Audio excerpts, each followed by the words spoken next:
Masa dinanti selama ratusan tahun itu akhirnya datang juga. 17 Agustus 1945, Indonesia menyatakan dirinya merdeka sebagai sebuah negara yang berdaulat.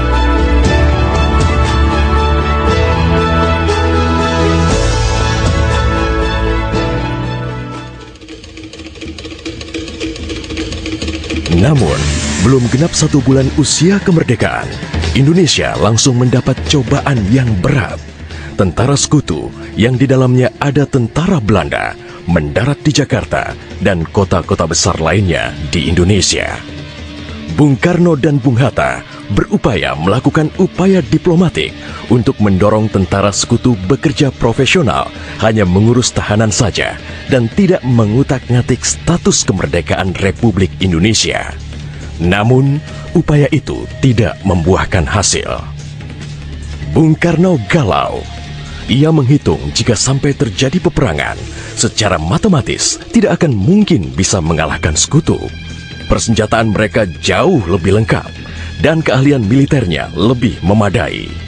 Atas saran Jenderal Besar Sudirman, Bung Karno diminta mengirim utusan khusus kepada Roisul Akbar Nahdlatul Ulama, Hadratus Syekh Kiai Haji Hashim Asy'ari di Pondok Pesantren Tebu Ireng, Jombang.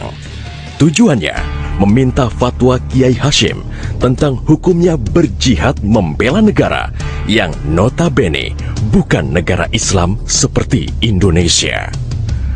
Kiai Hashim lantas memanggil Kiai Haji Wahab Hasbuloh dari Tambak Beras, Jombang.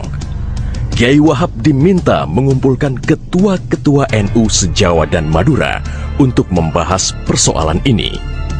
Bukan hanya itu, Kiai Hashim juga meminta kiai-kiai utama NU melakukan sholat istikharah, salah satunya Kiai Abbas dari Buntet, Cirebon, Jawa Barat. 21 Oktober 1945, seluruh delegasi NU se-Jawa dan Madura telah berkumpul di kantor pusat Ansor di Jalan Bubutan, Surabaya. Kiai Hashim memimpin langsung pertemuan tersebut dan kemudian dilanjutkan oleh Kiai Wahab. Setelah melalui diskusi yang cukup panjang dan mendengarkan hasil istikharah para kiai utama NU, esok siangnya, tanggal 22 Oktober 1945, pertemuan menghasilkan 3 rumusan penting yang kemudian dikenal dengan istilah Resolusi Jihad NU. Pertama, setiap muslim, tua, muda, dan miskin sekalipun, wajib memerangi orang kafir yang merintangi kemerdekaan Indonesia. Kedua, pejuang yang mati dalam membela kemerdekaan Indonesia layak dianggap syuhada. Ketiga, warga yang memihak kepada Belanda dianggap memecah belah persatuan dan oleh karena itu harus dihukum mati. Dokumen resolusi jihad ditulis dalam huruf Arab Jawa atau pegon, ditandatangani Kiai Haji Hashim Asy'ari, disebarluaskan ke jaringan pesantren, tak terkecuali kepada komandan-komandan Laskar Hizbullah dan Sabilillah di seluruh penjuru Jawa dan Madura. Dokumen resolusi jihad juga dimuat di sejumlah media massa pergerakan masa itu.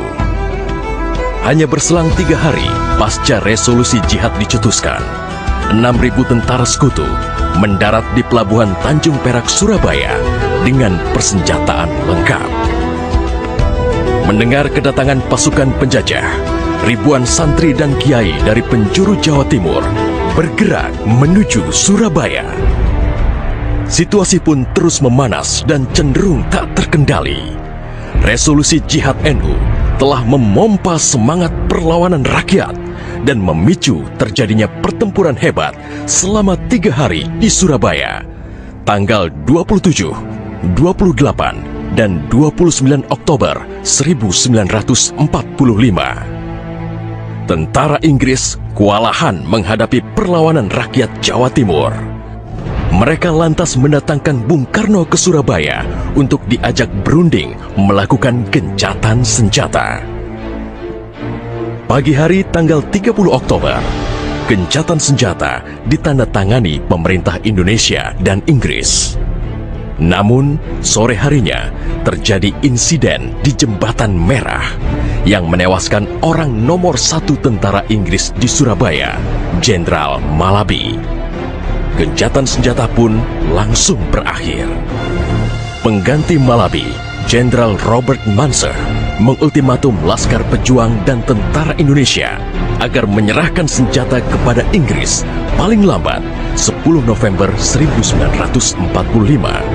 Jika tidak, Inggris mengancam akan membumi hanguskan Surabaya.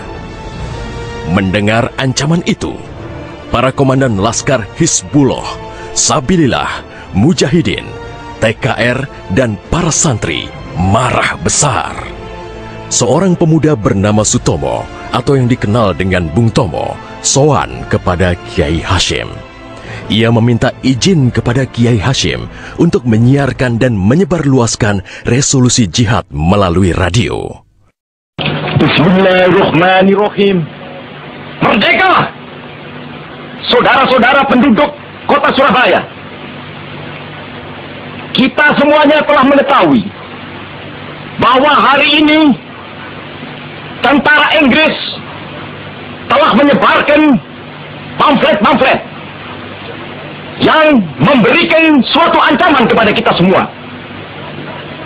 Kita diwajibkan untuk dalam waktu yang mereka tentukan menyerahkan senjata-senjata yang telah kita rebut dari tangannya tentara Jepang. Tetapi inilah jawaban kita. Selama banteng-banteng Indonesia masih mempunyai darah merah yang dapat membuat setarik kain putih, merah dan putih, maka selama itu tidak akan kita mau menyerah kepada siapapun juga. Allahu Akbar, Allahu Akbar, Allahu Akbar. Merdeka!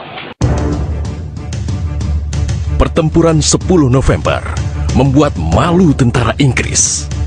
Target mereka menguasai Surabaya dalam waktu 3 hari tak terbukti. Bahkan di hari yang kedua, Inggris kehilangan Jenderal Robert Munser. Artinya, dalam 1 bulan menghadapi arek-arek Surabaya, mereka sudah kehilangan 2 jenderal terbaiknya. Perang Surabaya berlangsung selama 3 minggu. Takbir dan pekik merdeka menggema selama pertempuran berlangsung.